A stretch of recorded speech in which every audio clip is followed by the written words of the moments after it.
It was business as usual today at the practice field as they prep for the Los Angeles Rams. They have made it a point to never get too high, never get too low, just going week to week, really. That is what has brought this team success this season. At this point last season, the Eagles were 9-1. They were riding high. Fast forward a year, they are 8-2, but the tone in the building feels a bit different.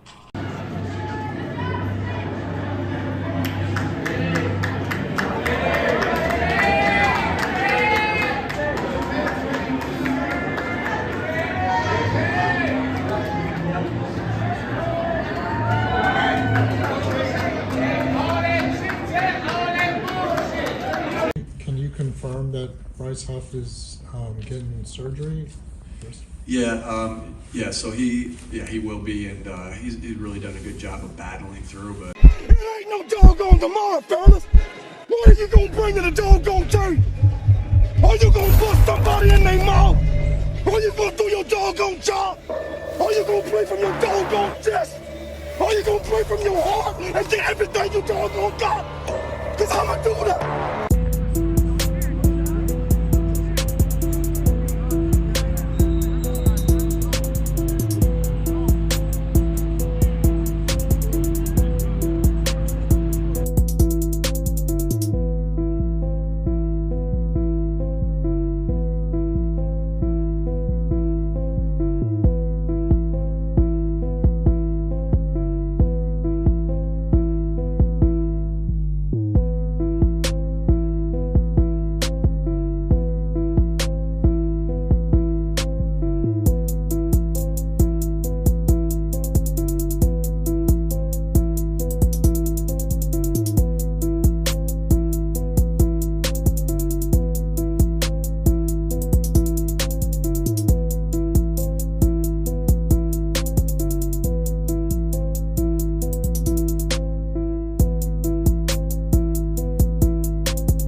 Yes, the Eagles, the mindset right now, keep this train rolling as they prepare for Sunday's game in LA against those Los Angeles Rams. The Birds have won 6 straight games. This afternoon, they return to the practice field in South Philadelphia. That's where we find Jason Dumas, our newest addition to the Action News Sports team. Jason, take it away.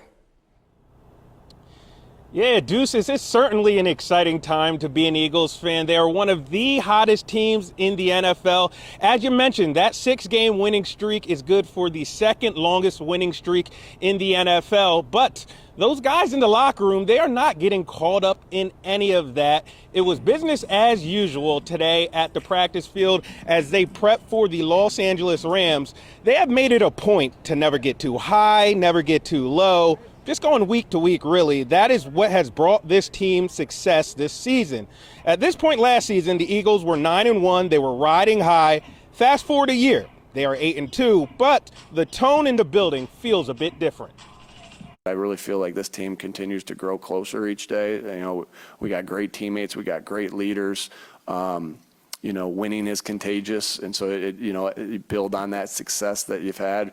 But I think the other thing I see is just the hunger of everyone, the hunger of everyone to get better. Just lean on each other. At the end of the day, man, just keep everybody calm, keep everybody confident, and just keep doing what we're doing.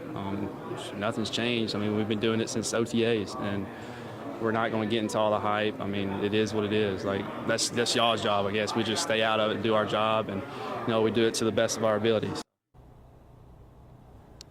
Now, the Eagles will leave for LA on Saturday. This is actually the last plane trip they will have to take during the regular season. The rest of their road games this year, they can get to it by bus, and a couple of the guys in the locker room told me that definitely matters. Now, we'll have coverage all week long leading up to kickoff, but for now, we are outside of the NovaCare complex. I'm Jason Dumas, Channel 6 Action News. All right, Jason, thank you so much. Let's tell you a little bit about Jason. He comes to us from San Francisco, but he's a Delaware Valley native who grew up in Haverford, and he attended Malvern Prep. Jason, welcome aboard. Thank you. Happy to be basking in the Philadelphia air. I'm glad to be home, Deuces. All right, we're glad to have you. We'll see you again.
Kellen, apparently you're going to be listed as limited today.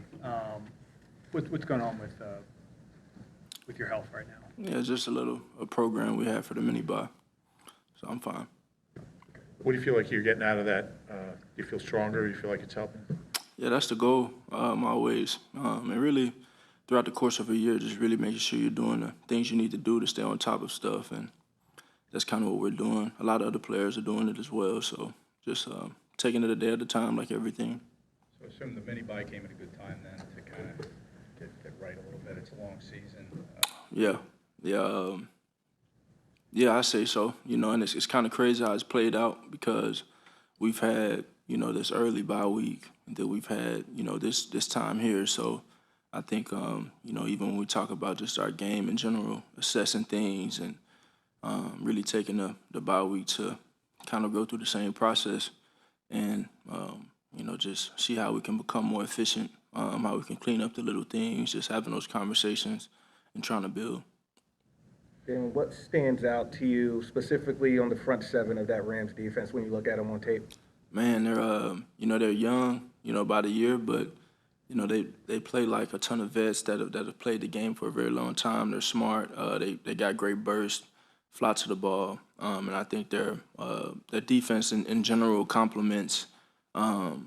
Every phase complements one another, and so it's a team, man, that creates a lot of havoc. You think, traditionally having Aaron Donald there and the difference he's been able to make on the field, but in this absence, they're still creating problems, and so we got a lot of respect for this group, and we gotta come ready to execute and play fast. Kellen Moore was listed on an NFL.com story today as going to be a hot candidate for a head coaching job. How much has he helped you, and how much would you hate having to go through another offensive coordinator at this stage?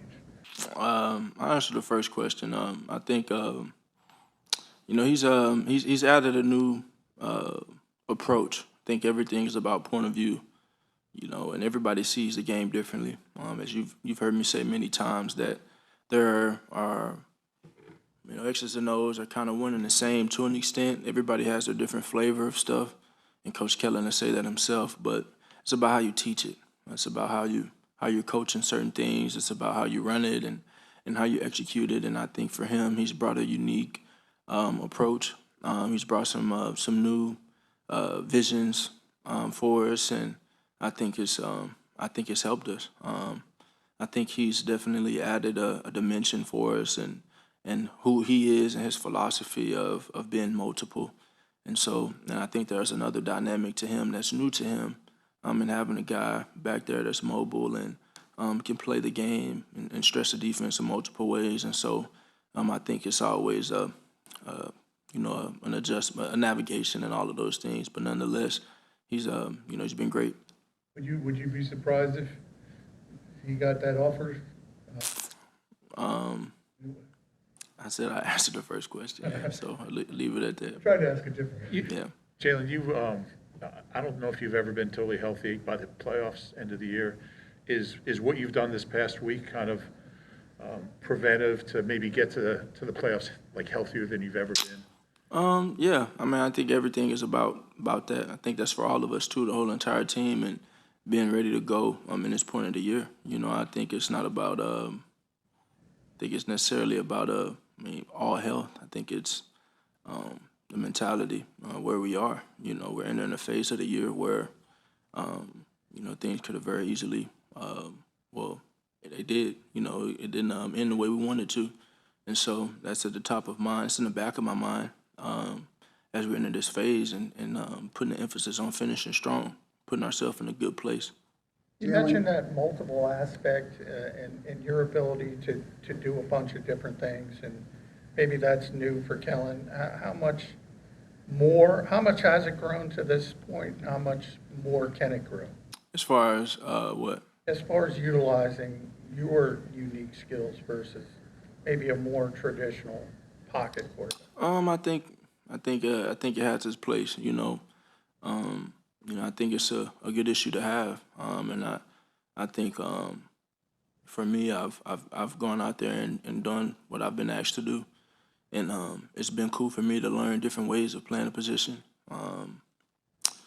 and learning different point of views of how they coach it and different philosophies and what they see and what we're trying to attack and execute. And so I always challenge myself to find ways to execute and win in any type of situation. That's a thrill I get out of that, you know, and kind of to your question with all the different changes, all the different approaches, you know, finding a way to figure it out, you know, and get it going. And so, you know, I know it's kind of by choice, you know, when you're multiple.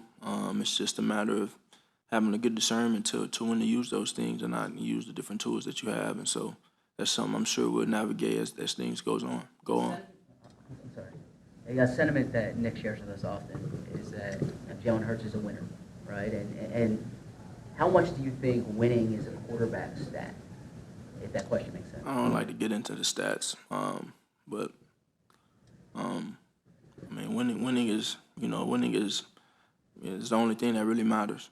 And I'm not going to sit up here and judge. You know, everybody has their own opinion on that, but it's the only thing that matters. Everything else is subjective to how they see and how they want the position to be played. But go win. And there have been times that we've spoken to you where you've spoken about the standard, right? And you know, don't focus on the result, focus on playing to the standard, right? How do you balance or weigh playing to the standard that you have and simply you could throw 5 touchdowns, you could throw 5 interceptions, but it's the win and the loss at the end of the game? Yeah, it's a tough balance. It's a tough balance, you know, and it's you know, it's both of them are hard. Both of them are hard, you know, and I think when you place the importance of winning as priority, you can find a way to weather through the other stuff. But, you know, I never want to compromise my standard.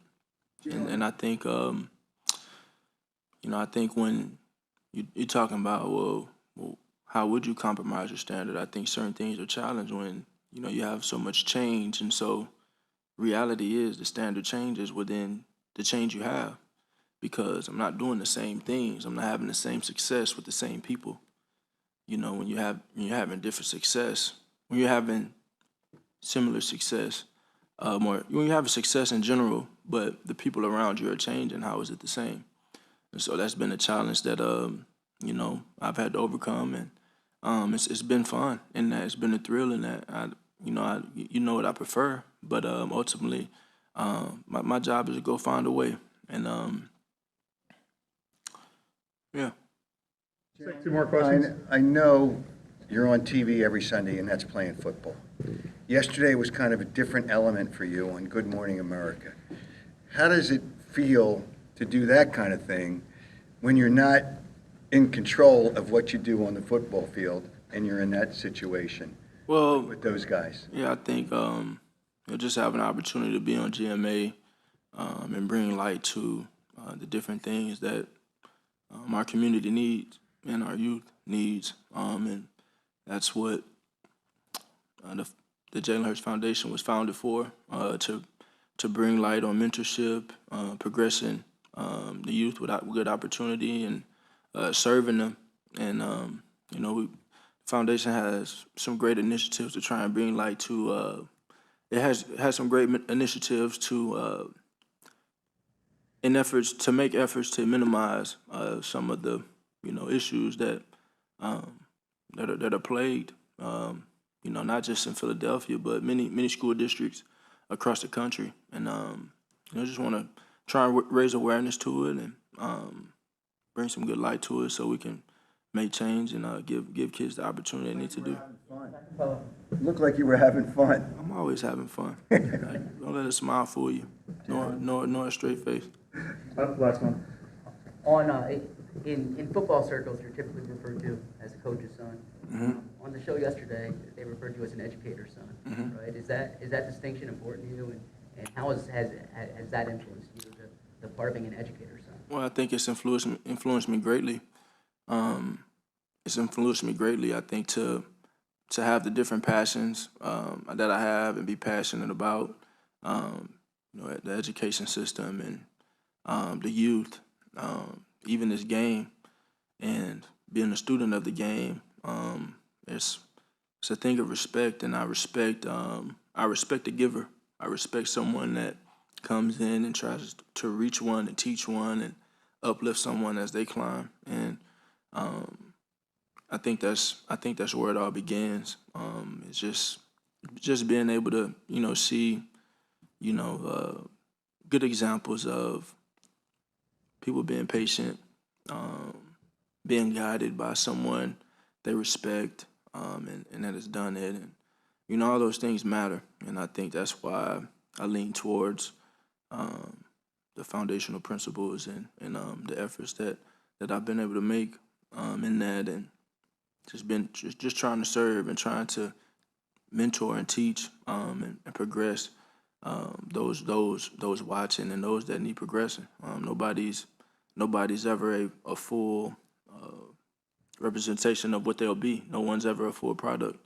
So whether it's on the field, off the field, whatever it is, we should all be trying to better ourselves and learn from our mistakes and be wise in that and grow. And I know who needed the most is the youth. Okay, thanks, Ryan. Thank you. You had an opening act today, and Sean. I don't know if you knew. He was like the opening band. Yeah, I didn't know that. Yeah, appreciate him coming out. Matthew, what you've seen iterations or like different versions of people who have come out of this defensive system.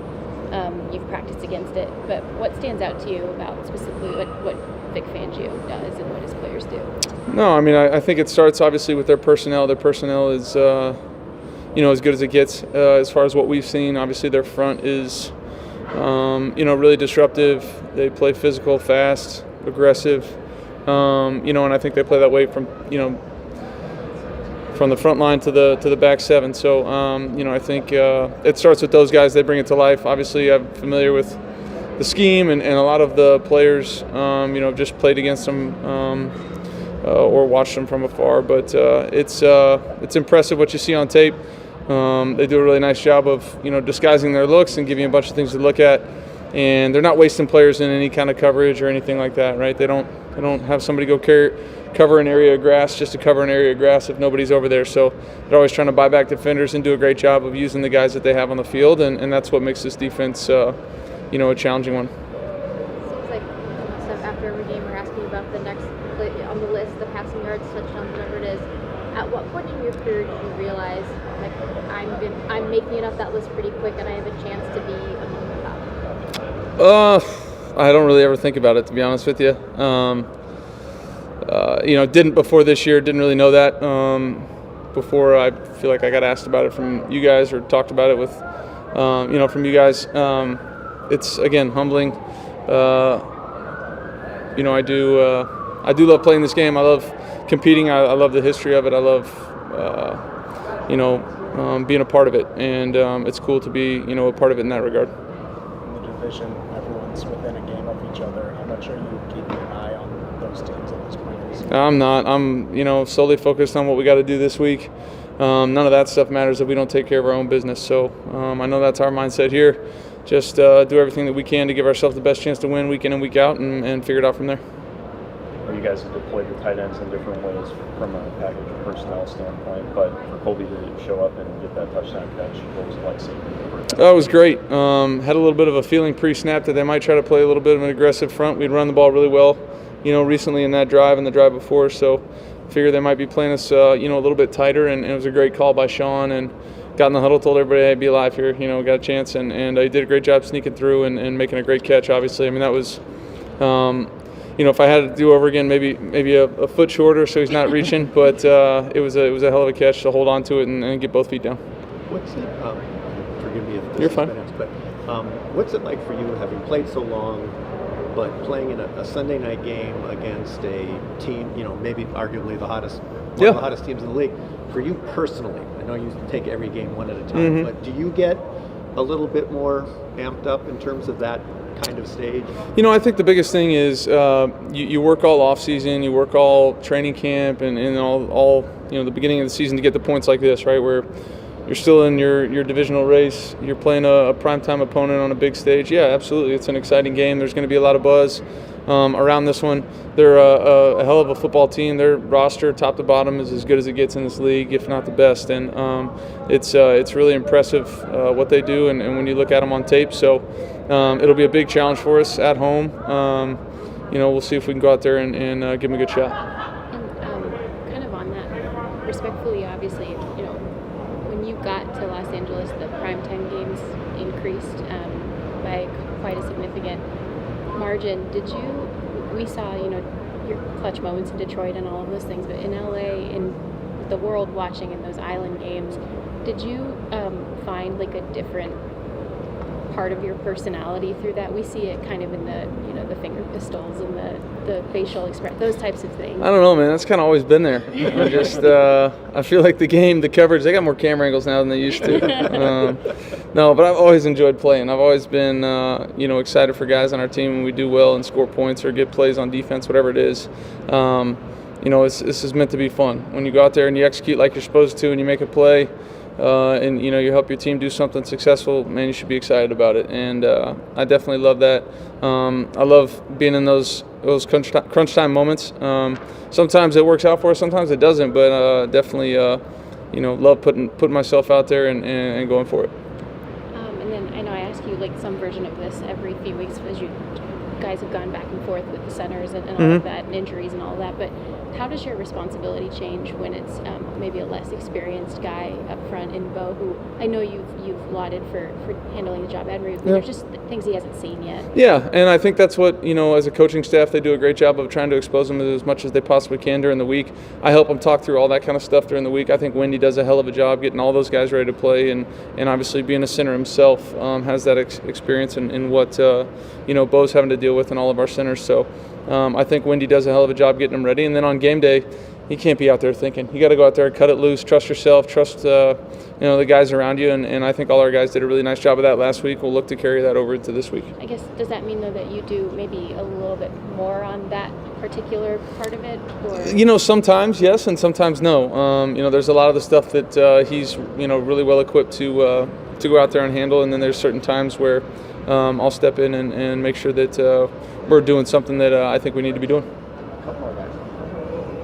Or none. Love it. No, it's I don't know. It's one of these bonds that you can't get broken.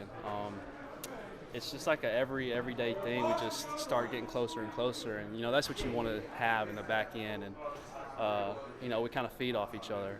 He does all the talking, and I let him do it, and he says the talking for me. So it's like I said, we just have that relationship. Everybody kind of just runs off each other, and we have fun with it. So how do the personality dynamics kind of interlink? I don't know. I feel like we're both kind of just people that just mesh with everybody, and it's what you got to have. I feel like that's the right type of personality to have on this team, and I feel like everybody on this team has that because everybody just likes you. We play the game with everybody. When we leave here, so it's cool. Like I said, everybody just meshes together. So. I've seen him after games a few times, icing you up a little bit.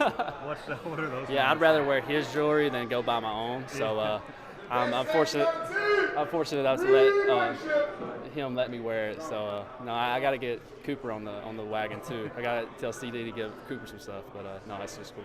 Does that rapport kind of help on the field? Yeah, absolutely. I mean, if you have a bad relationship off the field, you're not going to do anything on the field. So like I said, it not just us two. I mean, it's with everybody in the secondary, everybody in the defense and offense. We have this bond that I don't know. It's hard to explain. I guess people can see it rather than us explain it. So that's where I'm going to end with that. When you were a rookie, I know you got your first chances to start when he was out. Was he really helpful during those? Yeah, absolutely. 22 was a great year, and we had a lot of guys in our room that wasn't selfish, and he was one of those guys, man. Like any questions, like he's always giving me tips now, and that's what you want to have. We have a lot of selfless guys in our room, so that's why we're doing what we're doing right now. We got to keep it going and just trust each other. And but yeah, man, he's still amazing, man. I think what Stafford 38, I'm 38. He fights like 37, 38 years old right now. 36. Yeah, he did come on at 20. So yeah, I thought. Yeah, 36 years old, man. As you see, his arm still look like it's 25, 22 years old. So he's still slinging that mug. So, man, shout out to staff, man. Still holding it down, man. At the quarterback position, still playing at elite level. I think he's arguably still top 5 quarterback in this league. Now, I know a lot of guys be up here with MVP numbers, but arm talent and the smartness and reading coverages and all that kind of great stuff, staff is up there. So you said on Fox Sports 1 that this defense this year is more balanced than 2022's defense. How much more effective can that make you guys going forward in the long run? I mean, I don't know how much effective it can be. I'm just saying, I'm just comparing as in like, just because I just know how strong our D-line was at that time. You know, we had, like I said, we had guys that had, I think 4 or 5 guys had over 10 plus sacks. That says a lot. You know, right now, I'm just saying we still got a great pass rusher, but it's just a balanced pass rusher, line of guy that can, you know, so guys winning their one-on-ones and all kind of stuff, a lot of what. But I don't know, just like as it could go, it's just that I just feel like it's a great team, talented, very, very talented, man, younger, that guys that just get out there, but I just feel like this team is more balanced in all areas. So what is it taking for Quinyon to face some of the top competition he has and not being overwhelmed by it? What's the second? What does it take for him to not be overwhelmed by it? I mean, it just takes confidence in making plays. Because one thing I know, he's gonna be prepared mentally, physically, because the fact that, you know, coaches he do a great job taking care of his body, and coaches prepare him well enough to make sure he's ready to go. And I do my job and my duty to make sure he's ready to go as well. So we was always be prepared for him, man. All you gotta do is just go out there and execute and have fun doing it, and that's what you can tell he's doing right now is having fun, playing smart, playing fast, and like I said, he been elite, man. He should be rookie easily, defensive player of the year. Yeah, that should be easy for him. While he has certainly proved himself so far through 10 games, he's really young. Yeah. So. Well, he's old. He's old. I call him old. He's an old rookie. Old, young. What is his ceiling? Because obviously he has many more years ahead of him. It's unlimited, man. You know, he got a talent that could just really just blossom real great. But like I said, I just told him to keep working on the little details, because at this time right now, what you're playing at this elite level, they're going to expect that all the time. You know, I told him as a rookie, I wouldn't compare it as just being elite at this early. You know, I happened that to my second to end of my third, second to going into my beginning of my third year. That's when I became like a guy.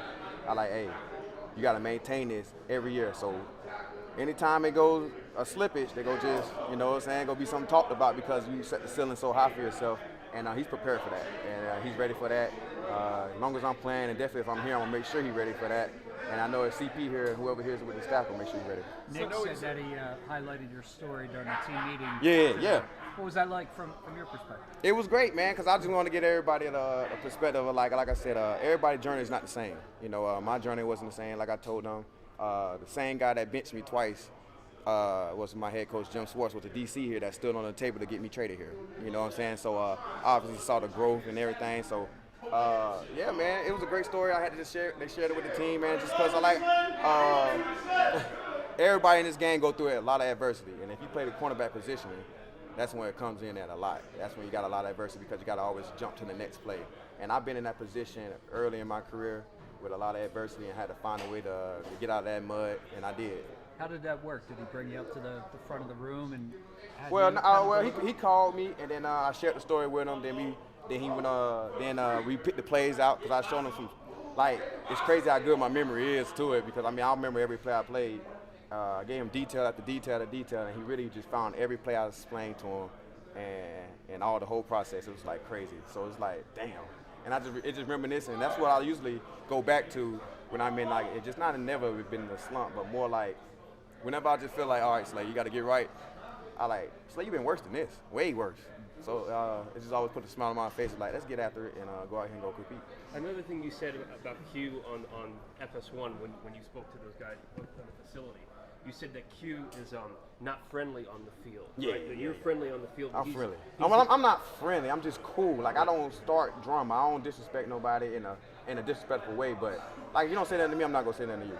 Q is the one that got us just like, he make a play on you. He might say something to you right now, and you ain't gotta say nothing to Q all the time. He might just like, you know, you trash or something like that. That's what Mike Q might say. Not me. I'm just more like, do my little signature move, go about my day. But Q might be like, you're trash, and then go about the next day. So that's how it is with Q. But it's funny, man. I probably say he's the same personality, but Q is probably I'm the funniest on the team. He might be the second funniest on the team. So that's what makes it crazy. Like, we the same, but we just total opposite when it comes to competing. Well, when it comes to that, I know you requested to have his locker next to the game. Tell me about that. Why you went through that? Why you wanted him to be that close to you? That's how I got done as a young guy. I was right there with Glover Quinn. When I got drafted, they said, "Hey, make sure you take him on the wing." And GQ said the best thing for us to do is be locker mates. You know, because that's where the most talking go at. You know, you got time to chill, you got downtime. You come sit in your locker, and we sit here have great conversations beyond football. You know, when we just be sitting here, we just be talking about life, what we doing after life. Hey, man, you know, hey, we can link up in the off season, do this, hang out. You know, he has a lady, I have one as well. So we can like, hey, family, little get together trips. Like that's how we build bond and brotherhood that extend beyond football, and that's what I'm here for. I'm not here. I could be anybody's coworker, but I'm really here to build relationships, family, extending my family. That's what it is all about. I think about living is just extending your familyhood, and you know, a lot of these guys, definitely in this DB room, are extended family of mine. So I always treat them like family. I'm so cool with all these guys. Like, hey, somebody mess with why they wife, they're going to somewhere, the girl are going, I'm beating the dude up. That's how cool we is. You know what I'm saying? Like, whatever in my presence, I'm trying to make sure everything's good. So that's how I love and respect these guys that's in this room. And that's what I do. I just want to always extend my family. So you and Cup are kind of different receivers than maybe you guys have seen. He's seen. What kind of advice do you have for him? I'm not leaving. I just couldn't stand like that anymore. These guys are real good at making, you know, real good after contact, after the catch, yak yardage. They tough receivers. I think it's the best receiver core as a blocking receiver core. That's really elite at running routes and playing receiver. Them guys get down and dirty. Like there's no, like you know, you got guys that some guys just don't insert and block. All they guys can insert and block. You know what I'm saying? So that's the beauty of these guys. They really play all together, and they not shy no blocking, none of that. So you know, some of the big time receivers, they don't do that. You know what I'm saying? If you watch football, they're not sending a lot of guys to insert. They hit a safety every play, but them guys will. How much does it help having Reed and CJ on the back end with the other moving pieces in the secondary? Great, man. It's a stable piece. They've been playing together before, you know, with Chauncey just coming back. So it's always just, you know, great. They've been doing a great job back there, turning the ball over, making sure the communication good, and guys are still back there playing ball. Cute, get your locker bit out. Talking good about you. You're facing one of these top-tier receivers. Like, what the mindset is going into a game like that? You know, each and every week's the same. Just want to go out, you know, compete, you know, be technically sound, and just read my keys. I saw you get a chance to talk to Richard Sherman a little bit on Thursday. Did he have any kind of words of wisdom, advice for you? Only thing he said was catch the ball. That's pretty good advice. Yeah, that's the only thing he said. I know that people have talked about you maybe pushing your name into the race for Defensive Rookie of the Year. Is that something that you've thought about? I've seen it, but, you know, my main goal is, you know, go 1-0 every week, you know. With team success come individual success, so I'm just focused about doing my job and just going 1-0 every week. Is that something you ever thought about, like, even before the season, that you might have a chance to do that? Yeah, I know if I, you know, came out and just, you know, played hard and, you know, just did my job, you know, stuff like that would come, but like I said, I'm just focused on going 1-0 every week. Have you heard some of the nicknames fans have come up with for you? Yeah, I've seen it. So what do you make of Guantanamo Bay? I like it. I think it's cool. Yeah, I think it's cool. What about saying Quinyon? I ain't seen that one. So you're okay with Guantanamo Bay? Yeah, that's cool. Yeah, that's cool. Is that something you kind of wear as a badge of pride that fans are already coming up with like names for you? I appreciate it. You know, so I appreciate it. Thank you. Appreciate it. You with him when he was at OU, and like how close? Do you realize how close he was to like not playing again? I wasn't really. I mean, I saw him when he was at OU. I knew he transferred, but didn't really get to really know him until I was here. I was a little bit older than him, but great person. You know, we've wound up being pretty good friends off the field. So you know, I'm down for guys that got a little bit of nasty to him, and he does that. Like you said, he does a lot of stuff. You know, the grimy work to set up people for big plays. So. Did you know how close he was to being a firefighter? Yeah. After he mentioned it, I knew doing that EMT. So yeah, he had his stuff ready to roll. Football didn't work out, but I'm glad he stuck around. Thanks, Nick. We already had a firefighter here, right? Yeah, we did. I want to ask you about Nolan Smith going against him and his progress and development. What have you seen? Yeah, he's gotten bigger, stronger, so I think he does a good job of setting the edge. I think when you watch the run game, he does a good job of violently attacking guys. He's doing a good job of bullying guys back and really having a counter move get around the quarterback. So he's definitely developed as a rusher. I think when I look at him, just his body size, his type, he's gotten bigger, a lot more developed than what he was a couple of years ago. So so a lot more power behind him than he used to have, and he's you can see it on the field. How about his arsenal of moves? Have you helped him in learning some different styles? Yeah, and I think as he gets more experience and plays more, he gets to see more variety of what tackles do. So he knows what moves may work where. But does a good job of setting up with power. He's always had speed, but now he has a more arsenal of moves. But I think his setup with power makes him even more dynamic than maybe what he was. What makes Jalen Hurts so difficult to block? He's twitchy.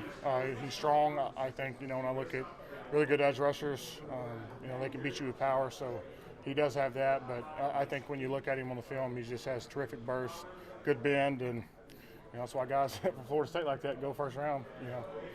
They look the part and they are the part. Were you impressed that Jordan didn't get the practice last week but still played on Thursday? I knew the practice that we did have we'll walk through, but he treated it like a game and went out there, and I think he had one of his best games. So coming back from an injury like that is tough. But I thought his balance looked terrific. It was great in the run game, and we definitely miss him out there. I thought Fred did a terrific job the past few weeks. But Jordan come back was you could definitely feel the momentum. You could feel his desire to get back and play. And yeah, man, I think he's having one of his best years. When was the last time you threw that trap rock in there? Oh, I can't remember. I remember running it against Green Bay a lot a couple years ago in 2022. I'm trying to think last year. Can't really. That's what I'm saying. Seen you do that. Yeah, I remember playing the Rams in 19. I did it, pulled against Aaron Donald. But yeah, what I was saying, like my job there is to get out of my stance quickly, because if I don't get to him, obviously he shoots up the field, he can get a good hold of the running back. But yeah, we saved that play towards the second half. So I thought it was good by the coaches saving it, that and the wham. And so yeah, some of those plays hit. Sometimes they work, sometimes they don't. But that one worked. Lane, the mentality is one game at a time, and I hear it from Yeah. a lot of players. How does a player kind of focus that way and stay tuned into that mentality? Yeah, it's really about the Wednesdays when your body's hurting, and maybe when your mind's telling you you don't want to practice hard, you got to bring the intensity. So there's some games that you're going to be more hyped or feel like you're more in tune, you're ready to play than others. But in times when you don't, just like practice, you need to learn how to overcome and really learn how to focus. So that's what we're trying to bring attention to. I think we talked a little bit about last year, and we were in a good spot, and then the last 7 games didn't really go how we wanted to. So I think the awareness is up. Coach is preaching protect the ball, take the ball away, and keep in good shape, and really attack the days, because season's gone by fast. We're in week 12 already, so yeah, man, it flies by considering showed up July 23rd. Why is this team better equipped than maybe last year's to? This isn't quite a gauntlet that you're facing, but you have some tough teams, all winning records aside Yeah. from the Panthers. Yeah. It seems out on the outside that this team's just better equipped in a number of ways. Yeah. To handle it. Obviously we have new faces in the building, a lot of young players, but I think the more experience that they're getting, the more reps, you see it transition on the football field. So defense is playing lights out. I just think as we advance, people are going to try to stop the run. So we got to be able to adapt. We got to be able to adjust, and maybe more efficiently what we did last year. And so I think those adjustments in between drives, especially at half, those are what build up for winning performances. So we got to continue to do that. Alrighty. Okay, guys. As far as injuries, Charles Woods did not participate. Rob Havenstein did not participate. And then, had a couple guys that were limited. But, as far as Rob's concerned, he's making good progress. We'll see how the week kind of continues to progress. And Charles Woods, same thing with his ankle. How did KT Leviston look? First action in a while. Today was, so I would say this. He's looked good. We just decided to be able to start his clock. Obviously, with Jaron getting an opportunity to go back to Cleveland. And so he's been a guy that we were excited about. Ended up getting injured, and and now we'll get a chance to see him on the practice field, so that'll be good. What are the challenges in stopping concussion? Where do you want me to start? I think the biggest thing is just the momentum, the techniques, the fundamentals. Everybody tries to run it, but they do it at a little bit different clip. And you hear people talk about Jeff Stoutland, is a guy that one of the great coaches in this league. There's an understanding of leverage angles, get off, a rapport that's been established, and they've been doing it for a long time, and then obviously Jalen has a great feel for being able to kind of ride that wave, if you will. So there's a lot of challenges. Vic Fangio's talked a little bit, not a lot, but a little bit about how he took the year, some time and studied and tried to implement maybe some new things into what he's doing now. You are very familiar with this defense at this point in your career, so is there anything when you watch the Eagles that looks different to you, how he's deploying certain personnel, or does it look like sort of the vintage that you've seen from him? You know, I think it's situationally dependent. I think the biggest thing that I would say that makes Vic a great coach is he's going to adjust and adapt and figure out what is going to be best given the circumstances. There's still a foundational philosophy. There's a way of making people play and an understanding of how to try to limit what people are trying to get done, and the illusion of what it really looks like, and that is on display. I think they've really done an excellent job. They've obviously played great football as a team the last 6 weeks, but you can see guys are comfortable. He's working with a lot of some rookies that are playing really well. Some younger players, and they're one of the best defenses in the league, and by a lot of metrics, they're arguably the best. And so I think the thing that you appreciate is just the evolution and the adaptability. And so the answer is yes, there's some different stuff, but also you see a willingness to adjust to what fits for that team. And you could see, he's got a big picture head coaching perspective from it, not exclusively just through a defensive lens. And I think that's one of the things that I admire and respect the most about this team is they play as a team instead of separate entities, offense, defense, and teams. How have you seen that offense evolve with Saquon now in the mix? Yeah, he's been outstanding, and I think they've embraced him. He's a huge energy spark plug for them. He's explosive. He's getting tough, harder in yards. If you give him a vertical seam, he's so explosive that before you know it, it's a downhill inside zone run, and he's 60 yards out the gate. And so he's been really productive in the pass game, and I think that he fits really well with what they're trying to do. And he fits in any scheme. But he's playing great. Looks great. They're doing a great job of giving him a variety of opportunities, and he's surrounded by a bunch of really good players. And I think, similar to what Jordan was asking about, their defense, they've hit their stride, and it's no mistake why they've won, 6 games in a row, and they're finding their identity. And certainly Saquon is in the middle of a lot of really good stuff that they're doing. And is preparing for that push play, is there anything you guys can do other than your regular goal line type defense, or is there a different kind of thing? Yeah, you need to be able to cover those gaps, and that situation arises in short yardage and in the tight red area. So hopefully you're efficient enough that you don't get to too many of those situations where it's a big advantage for them, and they've created that advantage. And so there's a lot of different things. I don't want to get too far into it. And the hard thing too is once you get to this point in the year to simulate what that would actually be like in some of those rugby scrum type of settings, that's difficult, and it's why they are one of one. A lot of people try to emulate that, but they're the ones that have done it at such a high level, and it's been really difficult for people to stop. You saw them last year. You have experience pretty close with everything they've got. A lot of the players have been taking on. What are your memories of that game? You had some success in the second half, kept them out of the end zone, but in general, what do you remember? I just remember that they do a great job of controlling the game. Before you know it, you're up 14-10, and then the next thing you know, they take a 2-minute drive right down the field. They score right before the end of the half. And even though it was a great job by Akello getting the turnover, but it felt like they never really relinquished control of the game. Jalen made some unbelievable plays, off schedule, being able to create with his legs, and and then they've got great skill players. They were able to make us pay in some different coverage contours and some different matchups. And then offensively, we weren't able to capitalize on some opportunities, and the possessions were limited. They shortened the game, and that's been a consistent theme that they do an excellent job of. And so, I remember feeling like that's a damn good team, and we had our chances, but they certainly made it difficult for us, and they earned that win. They invested a lot in their secondary, not just from a personnel standpoint in the draft, but also coaching and all of that. Yep. Just from your perspective, you guys have really developed a couple of exciting young players in the defensive backfield as well. So what maybe don't we know on the outside about what a task that is, getting really young players like that up to speed in what kind of complex system? Yeah, no, it's a good question. I think it takes, first of all, obviously it's about the player first and foremost. Do they have the capacity, the understanding, the abilities to then be able to translate it into all the different things that they're seeing and the adjustments that need to be made within the different coverages that you're asking guys to play? And so I think that's a tremendous reflection on the players, number one, but then the ability to teach it. You look at Christian Parker, you look at Vic Fangio, those guys have been doing it for a really long time in terms of helping players reach and realize their highest potential, especially as it relates to the back end. No different than us with guys like Aubrey and Chris Beek and Mike Harris, being able to help some of our players get up to speed or get reacclimated or watch them continue to grow. And that's been illustrated from the corner and the safety position for us, and the same thing for them.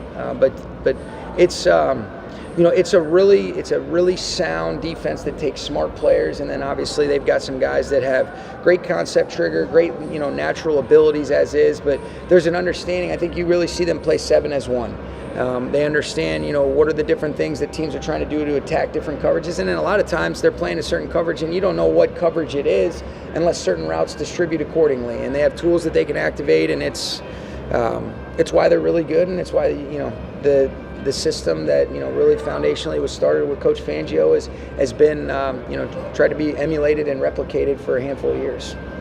One more, guys. All right. You scared them off, artists. All right. Thanks, guys.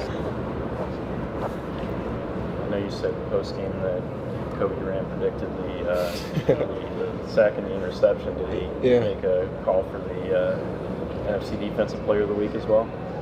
Nah, we didn't see that one coming, but it's always good. Yeah. How do you find out? Does the team tell you? What's the process? You tell me the night before and say, don't say nothing to nobody. But what's your reaction, and when do you start telling people, and what kind of response have you been getting? You made history this week. I don't think I got it too hard. It's a week, you just want to win the games. So once I start getting Defensive Player of the Year, then it'll start moving the needle. But for right now, it's on to the next week. So. How have you felt yourself take steps forward when you got here to now where you are? Just being comfortable in the defense. It ain't like nothing about my ability has changed. That's always been there. It's just about understanding where I'm needed in the defense. Where was the biggest challenge there? Time. Yeah, it was one of those things I was kind of trying to force my way into making plays. Thinking, oh yeah, it's not going to be nothing different. It's a lot of difference between college and NFL. So just going through the growing pains about it and just not getting discouraged when something not going my way. Do you feel like the game has slowed down for you a little bit? Or? A little bit. I don't think it's, I still got ways to go. So, yeah. What do you think of that Eagles offense, and what do you think you guys are going to have to do to kind of slow them down? Great. They got a bunch of weapons, great running back, receivers, O-line, quarterback. I think with us just doing our job, they get paid like we get paid. So it's going out there and doing our job and minimizing mistakes. Earlier in the season, you had a few weeks where your role had gone down a little bit. During that time, wait, can you repeat the question? Earlier in the season, you had a few weeks where your role had been reduced just a bit. Mm-hmm. Did the coaches have any areas of emphasis for you during that time, and how did you approach that? Being intentional, with everything. Because first it was my technique. My technique was kind of going away because my mind was kind of going on what I'm doing in the play because I wasn't comfortable in the playbook yet. It was just more of kind of trying to juggle everything at once instead of, honing in on each thing and letting it just build upon itself. So, yeah. You got, another opportunity after a couple of guys got hurt. Did you know that you were ready to have that more intentionality, or was that just kind of like finding it out in the game? No, it had to go with the week of preparation, with me getting more reps in practice and me actually being intentional with the reps. It kind of made me confident to, if I did get a chance to play in the game, I was ready.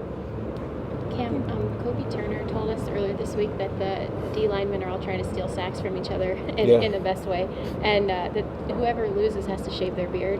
Whoa. I know, right? But just kind of wondering, these turnovers, they can tend to come in bunches, and I know you guys are all happy for each other, but competing with each other for the numbers as well in the secondary. So Is there anything you can tell us about the dynamic, how you guys do compete with each other to try to see, you know, maybe who has the most at the end of the year? It's kind of weird because me and Tank got 3 and 4 right now. You know, Q and Cam trying to work their way up. So it's more like trying to share the cake with everybody. You know, everybody makes some plays. So I guess once those guys, you know, start catching their picks, because they getting sacks, we ain't getting no sacks yet. So it's kind of just building up. But I don't think it's competitive because we all want to make plays. But at the same time, it's more like we want everybody to eat. Yeah. From a camaraderie standpoint, how have you guys supported each other, and I guess in what ways has that support in turn helped you with making some of these plays that you made over the last few weeks? And everything, especially with Cam and Q, just whatever mistakes they're making, they come to the sideline and telling me, you know, how to fix it, how not to make the same mistake. So, and then even the plays when they see something that could be even a good play, you know, they tell me what I could do better. So it's always, you know, just perfecting my craft. Yeah. Awesome. Thanks, guys. Thank you. Thanks very much. They don't respect us. They don't know about our heart, man. That thing that's beating your doggone chest right now. Whatever you got today, I got to have it.